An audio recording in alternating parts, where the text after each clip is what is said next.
வேதத்திலே நாம் வாசிக்கிறோம்.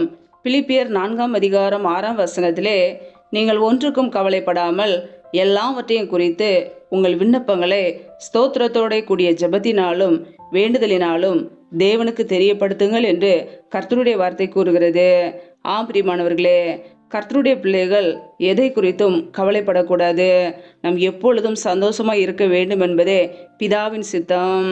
நம்முடைய வாழ்க்கையிலே தேவையில்லாத காரியங்களை குறித்து கவலைப்படாதபடிக்கு, அல்லது தேவைகளை குறித்து ஒவ்வொரு நாளும் என்ன செய்வது என்று சொல்லி கவலையோடு நீங்கள் இருக்கலாம்.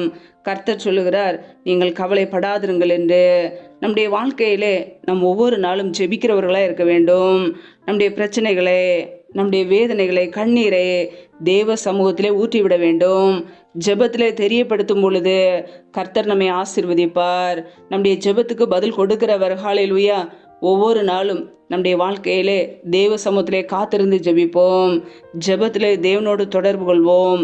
கர்த்தர் நம்முடைய குறைகளை எல்லாம் மாற்றுவார். நம்முடைய கண்ணீரை துடைப்பார். நம்முடைய குடும்பத்தை ஆசீர்வதிப்பார். நம்முடைய குடும்பத்திலே நன்மையை கட்டளையிடுவார். ஒவ்வொரு நாளும் விசுவாசத்தோடு தேவ சமூகத்திலே காத்திருந்து ஜெபிப்போம். கர்த்தர் கொடுக்கிற பரிபூரண ஆசீர்வாதங்களையும் நன்மைகளையும் சுதந்திரித்துக் கொள்வோம். ஹல்லேலூயா. புதிய நாளுக்காக தேவ சமூகத்திலே தாழ்த்தி ஜெபிப்போம். ஜெபம். எங்களை அதிகமாய் நேசிக்கிற எங்கள் அன்பின் பரலோக பிதாவே, மை துதிக்கிறோம், ஸ்தோத்தரிக்கிறோம் அப்பா. இந்த புதிய நாளை காண செய்த கிருபைக்காக நன்றி அப்பா. இந்த புதிய நாளிலும் புதிய கிருபைகளை கொடுங்க. உடைய வல்லமினால் நிரப்புங்க. பரிசுத்த ஆவியினால் எங்களை நிரப்புங்கப்பா. அன்பின் அபிஷேகத்தினால் நிரப்புங்க. ஆவிக்குரிய கனிகளினால் நிரப்புங்க. மிருகத்துக்கு பலனை தாங்கப்பா. இரவும் பகலும் வேதத்தை வாசிக்க, தியானிக்க எங்களுக்கு கிருபைகளை கொடுங்க. இணைந்திருக்கிற ஒவ்வொரு பிள்ளைகளையும் ஆசீர்வதிங்க. பிள்ளைகள் என்னென்ன காரியங்களிலே முயற்சி எடுக்கிறார்களோ எல்லாவற்றையும் வாய்க்க பண்ணுங்கப்பா. இந்த நாள் முழுவதும் உடைய கரம் பிள்ளைகளை ஆசீர்வதிக்கட்டும். பிரயாணங்களிலே போகும்போதும் வரும்போதும் பாதுகாத்து கொள்ளுங்க. எல்லா சத்துருக்களின் கிரிகளுக்கும் விலைக்கு பிள்ளைகளை மீட்டு கொள்ளுங்கப்பா. என் தேவன் ஆசீர்வதிக்க போகிற கிருபைக்காக உமக்கு ஸ்தோத்திரம்.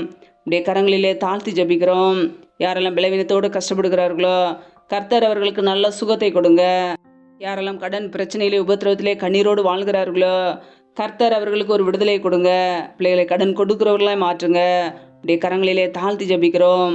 கர்த்தர் தாமே கரம் பிடித்து வழிநடத்த போகிற கிருபைக்காக உமக்கு ஸ்தோத்திரம். உடைய கரங்களிலே தாழ்த்தி ஜபிக்கிறோம்.